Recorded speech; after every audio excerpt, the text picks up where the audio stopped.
Hey everyone, welcome back to my YouTube channel. तो फिर हाल फिलहाल में रामायण का ट्रेलर लॉन्च हो गया है और रामायण के ट्रेलर लॉन्च होते ही लोगों को जो सबसे ज्यादा भाया है वो है रावण का कैरेक्टर और लोगों को जो सबसे ज्यादा खटका है वो है राम का कैरेक्टर। अगर बात करें रावण की तो यश ने रावण का कैरेक्टर कमाल का प्ले किया है। यश रावण के कैरेक्टर के साथ जस्टिस करते हुए नजर आ रहे हैं। यश का चलना, यश का बोलना, यश का लुक कंप्लीटली रावण जैसा ही लग रहा है। लेकिन वही बात करें रणवीर द्वारा प्ले की गई राम जी के कैरेक्टर की तो ऐसा लग रहा है कि मानो रणवीर को काफी फोर्स करके राम जी का कैरेक्टर प्ले करवाया गया हो, क्योंकि रणवीर के चेहरे पे ना ही राम जैसी मुस्कान थी और ना ही राम जी जैसे भाव। इनफैक्ट नीतीश तिवारी द्वारा बनाए गए इस रामायण में राम पहले तीर चलाते हुए नजर आए हैं। ये कहना गलत नहीं होगा कि रणवीर ने राम जी के कैरेक्टर को अच्छे से प्ले नहीं किया है। रणवीर राम जी का कैरेक्टर प्ले करने में असमर्थ रहे। रणवीर को ये मूवी हाथ में लेनी ही नहीं चाहिए थी, क्योंकि रणवीर राम जी का कैरेक्टर अच्छे से प्ले नहीं कर पाया है। इसमें कोई दो राय नहीं है कि मूवी को जब लोग देखने जाएंगे तो वो रणवीर की एक्टिंग से निराशा ही पाएंगे।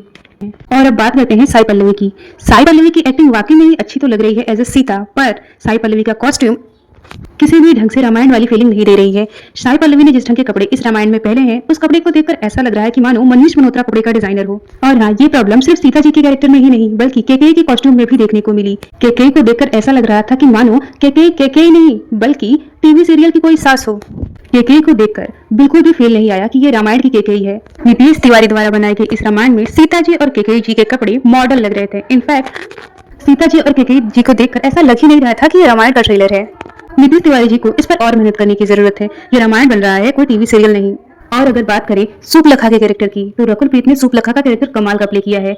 सच कहूं तो रकुल प्रीत साई पल्लवी पर भारी पड़ती हुई नजर आ रही है। ये पहली ऐसी मूवी बन रही है जिसमें रावण राम पर भारी पड़ रहा है, सुपलखा सीता पर भारी पड़ रही है।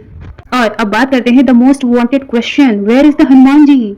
तो मैं आपको बताती हूँ there is the Hanuman ji. Hanuman ji इसमें इसलिए नहीं दिखाए गए क्योंकि रामायण के इस पार्ट में सिर्फ सीता हरण तक का ही सीन दिखाया जाएगा आपको, और जब रामायण का दूसरा पार्ट रिलीज होगा तब उसमें आपको हनुमान जी साफ साफ दिखाई देंगे। तो बोलो जय श्री राम। और ऑडियंस को जो सच में सवाल पूछना चाहिए था, ऑडियंस ने उस सवाल के बारे में सोचा ही नहीं। ऑडियंस को पूछना चाहिए था where is the Bharat ji and Shatrughan ji. मेरा सवाल नीतीश तिवारी जी से है कि भाई साहब रामायण बना रहे हो कि टीवी सीरियल, कैरेक्टर ही गायब हैं।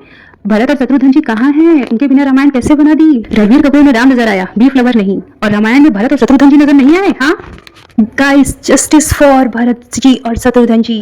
ये रामायण तारीफ के काबिल हो या ना हो, सवालों के काबिल जरूर है। पहला सवाल, सीता जी और केकेई जी के कपड़े ऐसे क्यों हैं, यानी मॉडल क्यों हैं? दूसरा सवाल, भरत जी और शत्रुघ्न जी कहाँ हैं? नीतीश तिवारी जी भी कमाल का रामायण बनाते हैं। रणवीर की आंखों में इन्हें राम नजर आता है, बीफ लवर नहीं। और अपने द्वारा बनाए गए इस रामायण में भरत और शत्रुघ्न जी का ही सीन गायब कर दिया है। मैं पूछना चाहूंगी वेयर इज द भरत जी और शत्रुघ्न जी, नीतीश तिवारी जी। वेल ऑडियंस, आपने ये सवाल क्यों नहीं पूछा कि भरत और शत्रुघ्न जी कहाँ हैं? सो गाइस, ये बातें जानकर आपको कैसे लगा कमेंट में जरूर बताएं and don't forget like and subscribe. कल मिलते हैं दूसरे वीडियो में।